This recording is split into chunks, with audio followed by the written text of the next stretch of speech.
वजीर आजम जी बताइए 20,000 करोड़ रुपए किसके हैं? इस सवाल का जवाब मांगा है कांग्रेस लीडर साबिक member of parliament Rahul Gandhi ने। अदानी जी की शेल कंपनीज हैं,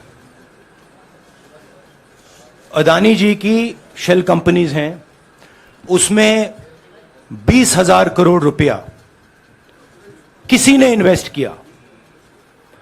अदानी जी का पैसा नहीं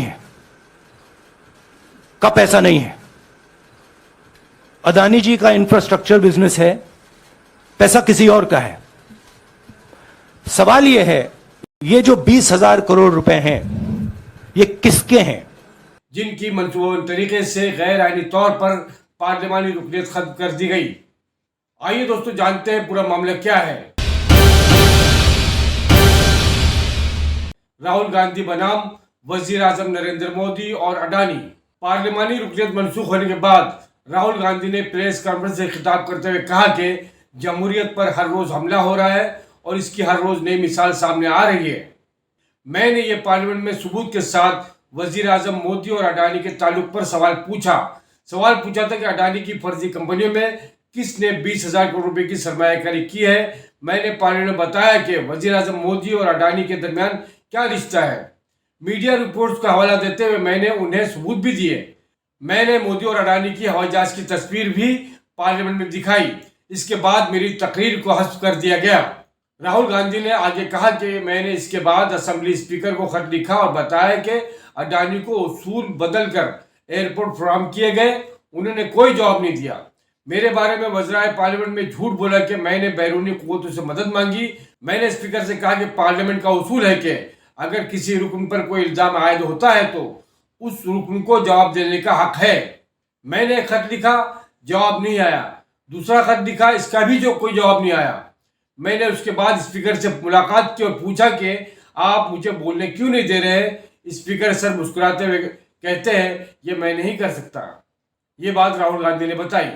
दर्शकों को हम बता दें कि कांग्रेस लीडर राहुल गांधी पार्लियामानी रुकनीत खत्म होने के बाद मजीद जाराना अंदाज में सवाल उठाते हुए नजर आ रहे हैं। Disqualify me for life. Put me inside jail. I will keep going. I will not stop. जनता जानती है कि अदानी जी भ्रष्ट व्यक्ति है। अब जनता के माइंड में यह सवाल उठा है कि इस भ्रष्ट व्यक्ति को हिंदुस्तान का प्रधानमंत्री क्यों बचा रहा है।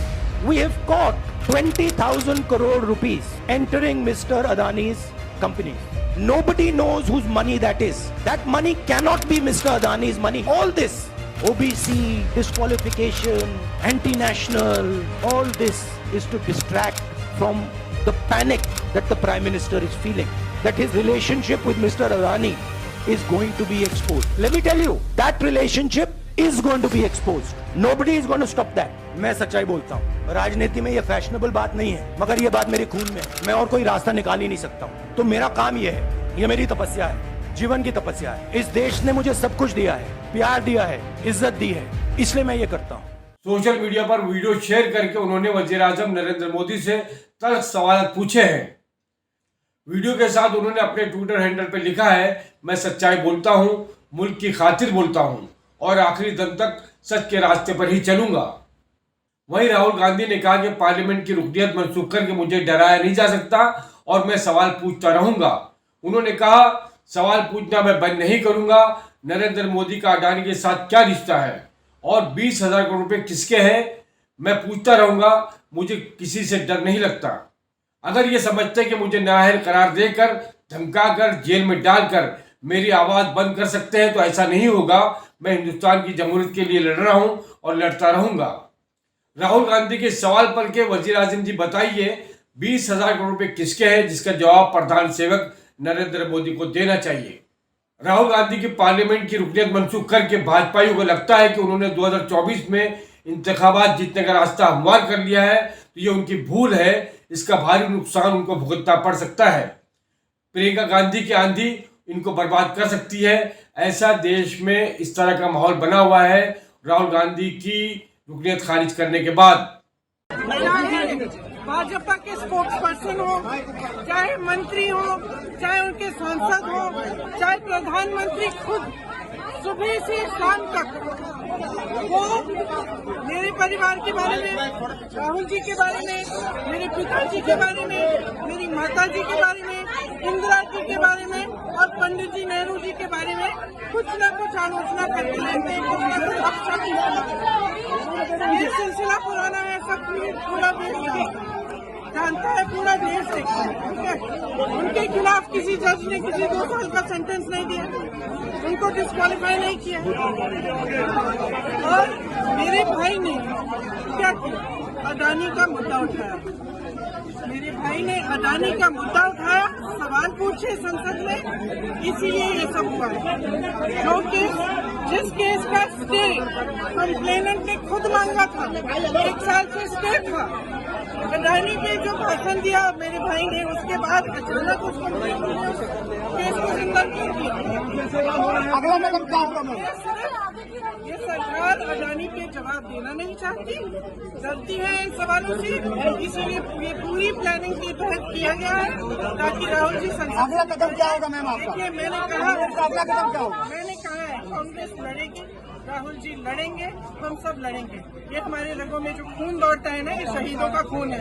सुन लीजिए, जिस खून को आप बार बार परिवारवादी कहते हैं, बार बार आप आलोचना करते हैं, बार बार आप शब्द इस्तेमाल करते हैं, ये खून बहा है इस देश के लिए, ये पीछे हटेगा नहीं। डरते नहीं है, हम लड़ते रहेंगे और आप खड़े रहेंगे।